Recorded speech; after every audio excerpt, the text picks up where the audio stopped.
여러분 안녕하십니까?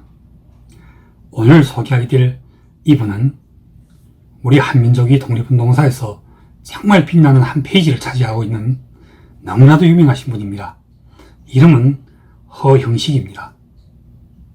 무릇 이분에 대하여 관심을 가지고 계시거나 또는 이분이 가계에 대하여 알고 계신 분들이라면 누구라도 할 것 없이 모두 이분을 숭배하고 추앙하게 됩니다. 이분의 사적이 가장 일찍, 그러니까 처음 한국의 국내 언론에 소개되었던 것은 지금으로부터 21년 전인 1999년 8월에 있었던 일입니다. 일본이 통합했던 해가 1945년이니 1999년이면 광복 54주년 되던 해가 아닙니까? 54주년 광복 하루를 앞둔 1999년 8월 14일자 대한매일이라고 부르는 신문에 만주 항일의 영웅 허극은 한국인이라는 이런 제목의 기사가 실렸었는데, 이 허극은 바로 허영식의 본명이었습니다.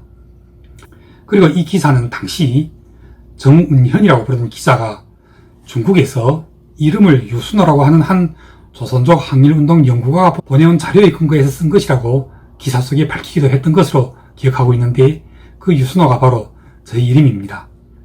그렇다면 저희 이 자료를 당시 저를 대신하여 한국의 대한매일 이 신문에 전달했던 사람이 누군지에 대하여 먼저 제가 간단하게 소개하고자 합니다. 당시 한국의 용인대학교에서 교수로 재직하고 계셨던 신상성이라고 부르는 소설가 한 분이 중국 연변에 다녀왔었던 적이 있었습니다. 그때 그러니까 바로 허영식의 사석이 처음 한국의 언론에서 소개되었던 1999년 8월에서 한 서너 달 앞당겨 한 4, 5월 아니면 5, 6월쯤 되었을 때 중국에서 발행되고 있었던 장백산이라고 부르는 대형 문학기관지에 저의 이름을 단 문학 특집이 마련되었던 적이 있었는데, 이 특집에 저희 소설 여러 편이 한꺼번에 동시에 발표되었던 적이 있었습니다. 자, 바로 이 잡지인데, 그때 이 소설들 가운데 제가 썼던 내두산의 전설이라는 이 제목의 소설은 제가 직접 탑사 과정에서 경험했던 일들을 1인칭이 수법으로 쓴 소설이었습니다. 제가 이 소설에서 처음 허영식에 대하여 언급했었습니다. 제가 16살 때 허영식의 항일투쟁 역사에 대한 조사 연구를 진행하기 위하여 직접 답사를 진행하면서 흑룡강성 북부 경안현까지 찾아갔던 일을 썼던 것인데, 잠깐만 이 잡지 속에 실던 그 부분을 제가 읽어드릴게요. 7월이었다. 찌는 듯한 더위 속에서 여름이 한창 무르익어가고 있을 때 나는 자전거를 타고 흑룡강 북부 경안현 경내의 산길을 내달리고 있었다. 이 자전거는 내가 경안현 우정북에서 아는 사람을 하나 만나 잠시 빌린 것이었다. 나는 흥분을 금할 길이 없었다. 길 왼쪽은 높은 산이었고 오른쪽으로는 시냇물이 흐르고 있었는데, 그 시냇물의 이름이 바로 소릉하였다. 사료에 의하면 내가 가장 흠모하고 존경하는 리희산, 조선족 항일연군 제3군 총참모장 리희산 열사가 바로 이 소릉하 기슭의 청산령 아래에서 수백 명에 달하는 토벌대에 겹겹이 포위되어 싸우다가 희생되었다고 했다.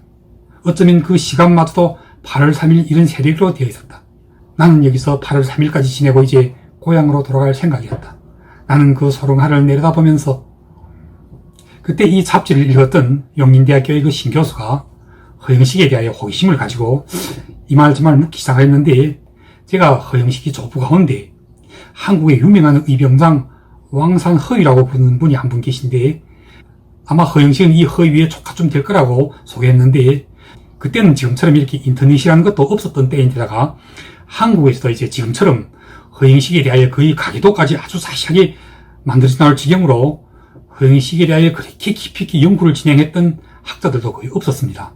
다만 중국의 자료들 속에서 허영식에 대하여 소개할 때 이분은 남조선 경상북도 선산군 선산읍 구미면 임운동에서 태어났으며 조부는 대귀족이었다고만 쓰고 있었습니다. 그리고 그의 조부가 대귀족이라는 이 명칭도 중국 정부에서 보관하고 있었던 그 자료들 속의 원시 기록이었습니다. 그래서 저는 처음에, 그러니까 제가 16살 때 처음 허영식에 대한 이야기를 얻어들었을 때, 그때는 이제 중국이 한국과는 수교스 이전이고 또 한국에 대해서 거의 아는 것이 없다 보니 그 자료를 저에게 보여줬던 중국인 그 자료보관 일꾼이 뭐라고 소개하냐면, 이분은 남조선의 대지주 가정에서 태어났으며 그 대지주가 후에는 몰락했다는 거예요. 그때는 중국에서 그냥 이분이 가족에 대하여 이 정도로밖에 더 알지 못하였습니다. 대지주, 중국어로는 이제 따디주, 그대로 해석하면 굉장하게 많은 땅을 가지고 있었던 그 땅의 주인이라는 뜻이잖아요. 거기다가 또 이제 대귀족이라고까지 했으니 귀족이라는 무슨 뜻입니까? 아주 돈도 많을 뿐만 아니라 신분상에서 그 사회적인 직위나 이런 것들이 또한 굉장하게 높은 사람들을 뜻하잖아요. 서구식대로라면 뭐 공작이니 백작이니 이런 사람들을 가리켜 귀족으로 분류하고 그러잖아요. 그래서 처음 이분의 자료를 접할 때는 정말 신기하기까지 했고 그럴수록 점점 더 호기심이 취하지 않을 수가 없었습니다.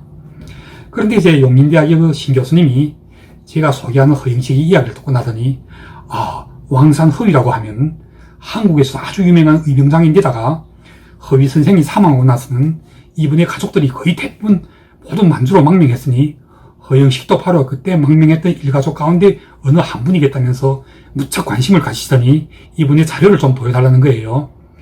왜냐하면 한국에는 대한매일이라는 아주 오랜 그런 신문이 있는데 나한테 하는 이야기가 당신이 알고 있는 허영식이 조부 왕산허위라는 분은 한국에서 아주 이름 있는 의병장이었을 뿐만 아니라 1910년에 13도 창리군이 서울 침공작전을 펼칠 때 이 창리군의 총대장이었고 작전이 실패하고 나서 이제 서대문 형무소에서 교수임을 당했는데 그때 소식을 제일 먼저 기사로 내보냈던 신문이 바로 이 대한매일이라는 신문이라는 것입니다. 그러면서 이제 마침 이 대한매일에 자기의 제자 하나가 기자로 있는데 자기가 이 자료를 그 제자에게 주고 부탁하면 이 신문에서 100% 실어줄 것이라는 것이었습니다. 그렇게 되어 1999년 8월 14일자 대한매일에 한국 내 언론에서는 제일 처음으로 허영식에 대하여 소개하는 기사가 실렸던 것입니다.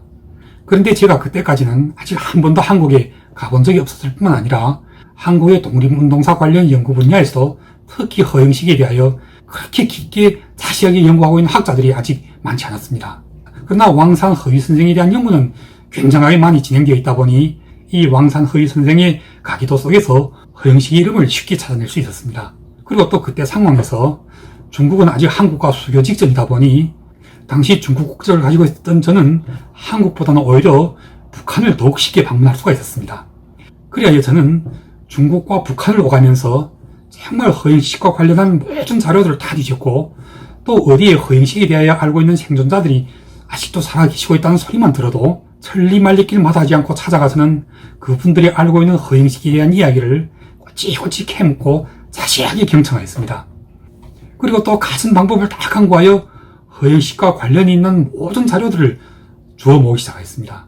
무릇 허영식 허자만 나오는 자료 한 조각이라도 놓치지 않고 모조리 다 그렇게 모아서 탐독하다 보니 어느덧 허영식의 인생 전체 스토리가 하나둘씩 이제 퍼즐로 맞춰지기 시작했는데 보통 한 인물의 전기를 연구할 때 가장 힘든 것이 중간에 불쑥불쑥 생겨나곤 했던 빈 틈이나 또는 빈 구석에 하면 큰 공백기 같은 것이 존재하는데 그렇게 되면 이 인물이 이 기간에는 어디서 뭐를 하고 있는가 하는 것을 자료나 또는 증거로서 보완해내지 못하게 될 경우 사실상 그 스토리는 중간에 뭉텅이 끊어지면서 이어지지 못하게 됩니다. 그렇게 되면 이제 어떤 일이 발생하게 되느냐면 이미 사실로 알려지고 또 증거와 자료로서도 충분하게 증명되어 있는 부분의 역사들까지도 그 진실성이 흔들리게 됩니다. 예를 들면 바로 허영식의 항일투쟁 역사를 이야기할 때 연구가들이 가장 먼저 언급하곤 하는 것이 다름 아닌 1930년 5월 허영식이 하얼빈 일본 영사관 습격을 주도했다가 중국 경찰에 체포되어 식량 감옥에서 1년간 수감되었다는 기록인데 그냥 한 줄로만 요약될 수 있는 이 기록에만 의하면요 얼마나 간단하고도 뭐 있습니까? 하얼빈 일본 영사관을 습격했고 그 습격을 주도했다고 하잖아요. 그러면 바로 이 습격 사건이 우두머리라는 뜻이잖아요. 그리고 그때 체포되어 식량 감옥에서 1년 동안이나 수감 생활을 했다는 것입니다. 자, 여기서 중국 정부가 소장하고 있는 관련 자료들은 상당하게 자세합니다. 일단 먼저 하얼빈 일본 영사관을 왜 습격하게 됐는지, 누가 이런 습격 활동을 기획하고 주도했는지, 당연히 기획하고 주도했던 진짜 획책자는 허영식이 아니죠. 20대에 새파랗게 젊었던 허영식이야 그때 그 주요 진짜 획책자가 시킨 대로 했고 제일 앞장에서 영사관 유리창에 대고 이제 돌멩이를 뿌리다가 치안을 유지하려 왔던 중국 경찰들한테 붙잡혔던 것입니다. 그때 영사관을 습격했던 젊은이들이 허영식이 혼자가 아니고 수십 명이나 되었으니 붙잡혔다면 허영식이 혼자만 붙잡혔겠습니까? 다른 사람들도 모두 많이 붙잡혔을 거잖아요. 그런데 왜 허영식만 그때 노여 나오지 못하고 판결까지 받게 되었는지, 그리고 하얼빈서 붙잡혔는데 왜 하얼빈이나 길림 감옥에 수감되지 않고 심량으로 보내져 심량 감옥에서 수감 생활을 하게 되었는지, 이런 것들도 다 풀어야 할 수수께끼가 아닐 수가 없었습니다. 그런데 그렇다고 허영식이 인물약점이나 또는 그의 항일혁명투쟁사를 간략하게 소개할 때는 물론 당연하게 그런 시시콜콜한 자세한 내막까지는 다 기술할 수는 없잖아요. 그냥 어느 때 어떤 활동을 했고 어디서 어떻게 전공을 쉬었으며 어떤 직위에서 활동했다는 등, 그래서 어떤 영향을 일으켰다는 식으로만 정리해서 자료를 공개할 수밖에 없게 되는데, 이러다 보니 지금까지 한국에서, 그리고 물론 중국에서도 무릇 허영식과 관련한 모든 자료들 속에는 이처럼 아주 공식적인 연대에 의한 배열, 이를테면 허영식은 누구요, 어느 때 어디에서 태어났으며 언제 혁명에 참가했고 어떤 직위에 올랐으며 어떤 전투를 진행하였고 어느 해 어떻게 희생되었다는 식으로밖에 소개되고 있지 않다 보니, 허영식에 대하여 관심을 가지고 있는 한국 학자들의 연구 또한 중국에서 중국 정부가 공개하고 있는 이 공식적인 자료의 범주에서 전혀 벗어나지 못하고 있는 것이 현실인 것입니다. 그래서 오늘부터 시작하게 되는 허영식에 대한 저희 이 방송 강좌는 좀 다른 형태로 진행하려고 합니다. 그냥 너무 일반화되어 있는 그 인물약전 형태로 쭉 인생유전을 소개하듯이 하지 않고, 어느 때 어떤 사건은 어떻게 되어 발생하였던 것이며 그 사건에 허영식이 관여하게 되었던 배경과 그가 일으켰던 영향, 또는 당시 그가 처하였던 위치 내지 지위, 이런 것들을 하나 둘씩 풀어가면서 그 퍼즐 조각들을 맞춰가는 식으로 강좌를 진행하려고 합니다. 그리고 이 과정에서 그 당시에 함께 처했던 어떤 사건을 하나 이야기할 때 그 사건에 함께 관여하였던 동시대의 또 다른 인물들, 이하면 허영식에게 영향을 주었거나 또는 허영식으로부터 영향을 받았던 인물들의 관계 및 그 연줄로 인해 또 다른 줄기로 파생되어 나가는 또 다른 사건들의 자초지종에 대해서도 비교적 자세하게 제가 중국에서 수습했던 자료들에 근거하여, 그것이 정사이건 야사이건 하나도 빠뜨리지 않고 모조리 다 자세하게 들려드리도록 하겠습니다. 그리고 그러는 과정에서 그동안 특별히 허영식에 대하여 관심을 가지고 있는 한국의 독자들이 저희 책을 통하여 허영식의 이야기를 과장하거나 또는 엄청나게 부풀려가면서 인터넷상에서 왜곡하여 소개하고 있는 부분들도 모두 자세하게 바로잡아 드리겠습니다. 그럼 오늘 방송은 여기까지 하겠습니다. 오늘 방송은 제가 이제 여러 해에 걸쳐서 진행하게 될 허영식에 대한 강좌의 선 또는 머릿말인 셈입니다. 많은 시간 내에 다시 오도록 하겠습니다. 감사합니다.